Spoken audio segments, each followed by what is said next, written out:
Thanks, Mr. Glowy. I'm going to start the questions. I have two questions I'm going to try to get in here, but I don't know if we can do it in 5 minutes. The first question is privacy, Sheriff Dart, and I think that Mr. Bozzella raised a good point. We all know that there are circumstances where there may be a dispute as to ownership of a car, maybe a testy divorce proceeding or whatever it happens to be, and the automobile manufacturers certainly want to cooperate with legitimate law enforcement, but don't want to get caught in a tangle that leaves them open to liability. That's my first question, and I'll come to you in just a minute to start the answer. The second question, Mr. Glowy, I asked the CEO of Walgreens, why is underarm deodorant under lock and key in your stores, of all the things you sell? And he said, because there's a secondary market for retail theft. And that underarm deodorant is going to end up in a flea market or online, along with a lot of other things. And so we're trying to stop the theft at the source with smash and grab and the like. Has there been something in the world of automobiles and that has created a secondary market or some part of this that you might address after Sheriff Dart speaks to privacy? Thank you so much, Senator.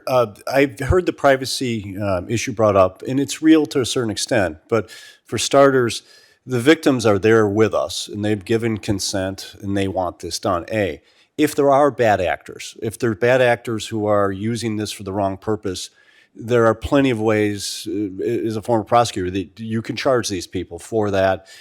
So I do not think that's the reason we should be paralyzed here, because I was out with our people on a carjacking mission last week, and I cannot tell you the difference. It was such a great idea of how this could work. We had one car that we were tracking. We had active tracking going on. Our biggest question was what one of our cars was going to pull him over and arrest him. He was a person with a parole warrant, and he had was in for shooting at police officers. We got him in custody, no issues. In another car that we were working with, we were in the backseat of the car with license plate readers, looking for cars that are on our list because there's warrants for them, they've been stolen, carjacking, so on. By the time the license plate reader hits, though, it's 4 seconds before we get it. They're on the expressway in the Dan Ryan. They're now 5 miles down. We're completely operating in the dark. When it's tracked, we're there right on top of it. When it's not tracked, it's completely random, and we occasionally will get lucky. And so that's why this privacy issue, it's real, but it absolutely cannot be stopping this and slowing this thing down, because we need this right now. I mean, this could be the game changer. The other things can be impactful a little bit. The tracking's everything.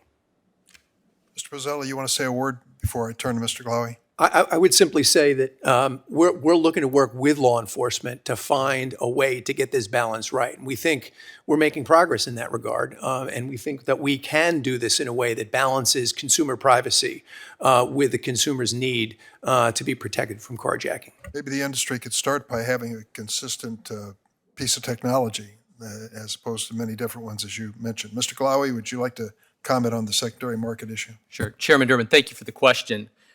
We have long-standing relationships with the Federal Bureau of Investigation, Department of Homeland Security, and Customs and Border Protection specifically, and state and local law enforcement in all 50 states and U.S. territories. This topic is very near and dear to NICB. We have done car investigations for over 100 years. So regarding secondary markets, the carjackings are usually associated in a conspiracy of other violations, criminal drive-by shootings, and other offenses. But the secondary market for auto thefts or cars that are stolen is also different. We've seen a 39% increase in used vehicles over the last 2 years, approximately. There's a high demand and a low supply. Cars are being stolen here in the United States. There's VIN swaps that are utilized to resell the vehicles, so they're not known that they are stolen.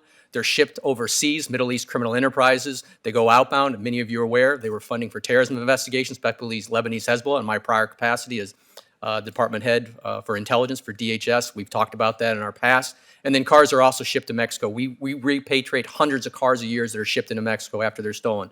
So, Senator, there is an extensive organized crime, criminal conspiracy throughout the United States and worldwide on the supply chain on stolen vehicles, and we could even get into catalytic converters. So there is a lot of profit to be made right now in this industry for the crime and for the criminals. Senator Grassley?